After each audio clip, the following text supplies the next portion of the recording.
What does it mean to see? For most of us, sight seems pretty simple. We look and see what is in front of us, maybe behind us if we're a parent. There are scientific explanations for how light reaches our eyes and biological explanations for how our brain interprets light into an image. It's amazing, but not exactly a mystery. During this past year, the act of seeing has taken on new meaning for me. Since June 2022, I've been having issues with my sight. After a number of trips to a number of different doctors, we currently think I have something called visual snow syndrome. What does that mean? Well, imagine if there were an overlay of static on everything that you can see, or there are almost auras surrounding every image. It might be a bit distracting, no? It's why I'm wearing these rose-colored glasses. They help me see beyond the overlay and help me to grasp what is really in front of me. And while everything now seems to be stable, and it doesn't look like anything will get worse, it's given me an opportunity to really think about the importance of sight and perception. And because I'm a rabbi, that certainly involves some Torah. The word see in English has many different meanings. To perceive by sight, to recognize, to suppose, to visualize, to understand, to discover, to undergo, to examine, to watch, to attend as a spectator, to make sure, to take care of, to find acceptable, to judge, to prefer to have, to visit, to receive, to accompany, to escort, to look around, to pay attention, to grasp something mentally, to acknowledge, to investigate. Even at the level of language, just defining what the word see means, we seem to have an issue. So at any level, what does it mean to see the world? What is the best way to use our sense of sight? And what lens should we use to examine the world? Should we use the cliché rose-colored glasses and only look at the positive? Should we limit ourselves to what we can see and analyze? Or should we ignore the things we see in the physical world and search only for a deeper spiritual truth? Traditionally, Torah is never as simple as it appears. Not only are there multiple interpretations to every verse, but also there are multiple levels at which we can learn something. Think of it like using a microscope. We can see different things at every level of magnification. These levels are termed pardes, as an acronym for the words pshat, remez, drash, and sod. Think of it like reading a poem. Pshat is the literal interpretation.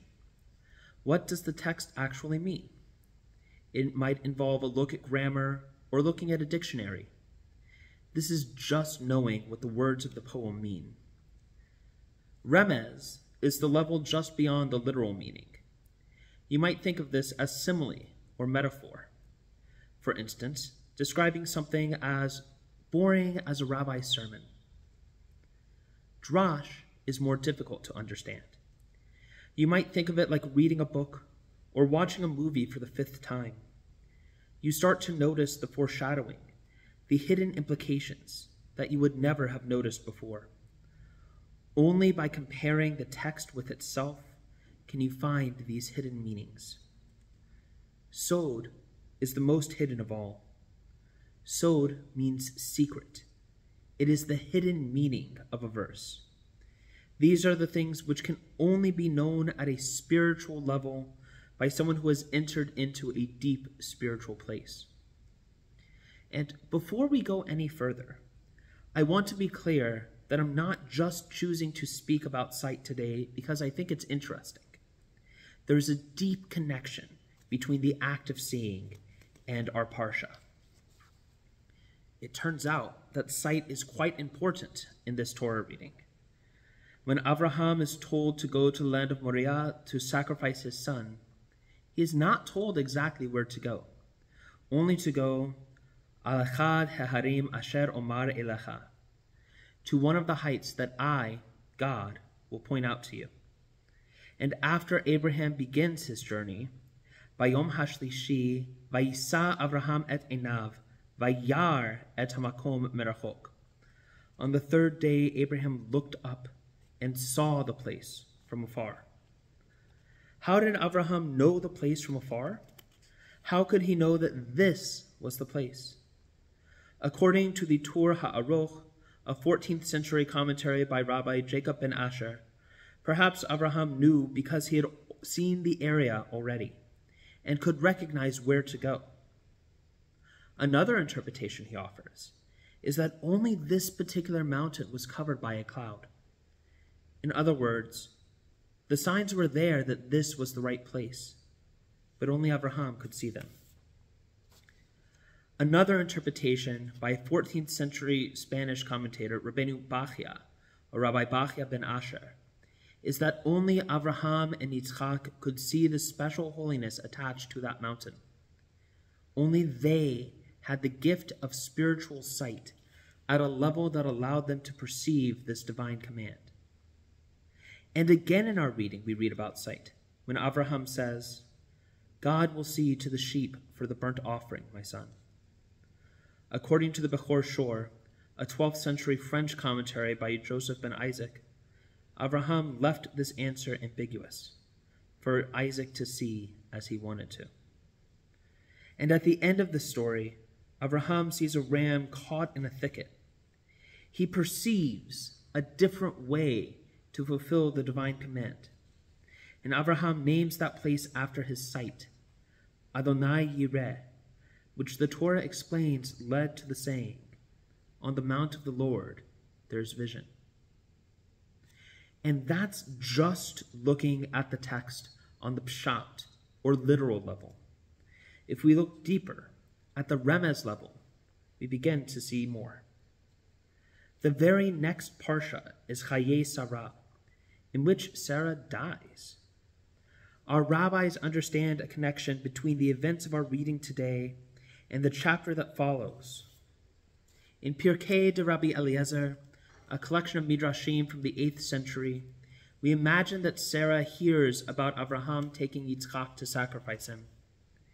In some versions, she then sees Avraham returning, but does not see Isaac with him.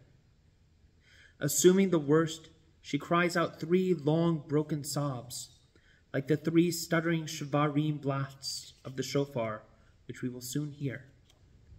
Then she dies of sadness and shock, never seeing that her son was a little further back. Sight can deceive us. Sometimes we see what we expect to see, rather than the world as it is. But if we dig even deeper, perhaps to the level of drash, we begin to see how the use of sight and viewpoint can hint at a unique understanding. Dr. Viva Gottlieb Zornberg, in her book The Beginning of Desire, takes some time to explore the metaphor of sight by setting Avraham and Sarah as opposing viewpoints. Avraham is, according to her, deeply tied to his emotions. He cannot bear not making a situation complex, and sees all the nuances in everyday life. While that may seem to be overwhelming to some of us, that approach is one way to study Torah. It's a way I use in class, where we're lucky to get through 2 sentences in an hour.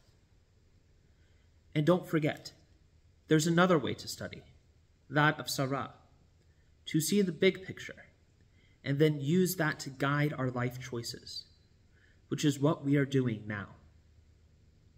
Avraham here represents the attempt to see everything at once, to float in a sea of complexity and emotion. While this desire for complexity gives him strength, it also prevents him from taking action. A midrash of Avraham's death delves deeper into his thoughts. According to Genesis Rabbah, Avraham was unable to bless Yitzchak at the time of his death. If I bless Isaac now, he says, according to the midrash, the children of Ishmael and Keturah will also be included. And if I don't bless them, how can I bless Isaac? Abraham's desire for complexity leads to a paralysis and prevents him from being able to do what he most wants to do. Sarah, on the other hand, is possessed of analytical vision. According to Dr. Gottlieb Zornberg, Sarah is able to see a problem and find a solution. She sees the chaotic rapids approaching, the fights between Isaac and Ishmael, and charts a safe course for Isaac. Her demand to cast out Hagar and Ishmael, which we read just yesterday, is confirmed by divine word. An analytical perspective is practical, yet it also leaves no refuge, according to Dr. Zornberg, when certainty is no longer an option. When there is no clear good choice, when all that you thought to trust is gone, where can you turn? What if we take it to another level? What if we zoom in even more to the level of Sod, to the mystical, spiritual, perhaps even the moral level? What can these stories and understandings of sight teach us about ourselves? How we choose to see the events of the story tells us more about ourselves than the actual story. Do we look and judge, or do we look with compassion? Does the way we tell the story to others match the way that we ourselves read the story? Do we judge with strict justice or with strict compassion? In Genesis Rabbah, a story is told that God first created the world based only on justice. That world was destroyed because it couldn't work. A world with only justice was too strict to allow even the slightest mistake. So God tried again to create a world based only on compassion and mercy. It didn't work, because a world that has only compassion will be unable to hold people responsible for breaking rules, crossing boundaries, or hurting others. So God created this world, which is based on the balance of justice and mercy. I think this has a powerful lesson to teach us. When we judge ourselves and others, we need to be careful to balance justice and compassion. When we see every error as worthy of stinging rebuke, we forget to give ourselves space to make mistakes. We freeze. But if we never judge ourselves, then how can we hold ourselves accountable? We learn in the Babylonian Talmud in Tractate Yoma, Mibait umichutz titzapenu. Amar Rabba, kol tamid chacham she'en tocho kevaro, eno tamid chacham. The verse states concerning the Ark of the Covenant, from within and from without you shall cover it, meaning that both its outside and its inside shall be covered in gold. But why should its inside be covered? It would never be visible to anyone else. Rava said, this alludes to the idea that any Torah scholar whose inside is not like their outside, meaning whose outward expression of righteousness is insincere, is not to be considered a Torah scholar. I think this also shows us a lesson on another level. The way that we judge others and the way that we judge ourselves should be similar. Do we assume the best of others? Then we should assume the best of ourselves. Do we assume the worst of others? Then why do we assume the worst of ourselves? How do we even see the other or anyone other than us? Do we see them as something less than us? Or are they something completely alien, beyond understanding? Or are they a part of us? Professor Martin Buber wrote a book about exactly this, titled I and Thou. In it, he explores how we treat others. He explains that generally we as humans are in I-it relationships, transactional relationships that see others as objects. But what we should be doing is trying to see the face of the divine in every other human. By doing so, we elevate our relationships from an I-it to an I-you or I-thou relationship. We make each connection a building of divine light. When we see the divine in others, it not only elevates them in our eyes, it should elevate us as well. It shows us that each and every human has a spark of the divine, if only we choose to see it. Sight is more than simply a sense. Sight can be insight into people, inner sight into our relationship with the divine, a viewpoint on what is happening in the world, and so much more. How we see ourselves and how we see others. Will you look at the microscopic details or try to take in the big picture? Will you look for all the complexities or try to envision the most practical solution? Will you look at the world through the lens of Pardes, trying to see objective, metaphor, comparative, and hidden meanings? Will you see past the static and use Jewish text to open your eyes to the complexity of our relationships to each other and to ourselves? You might be surprised at what you see. Shana Tova.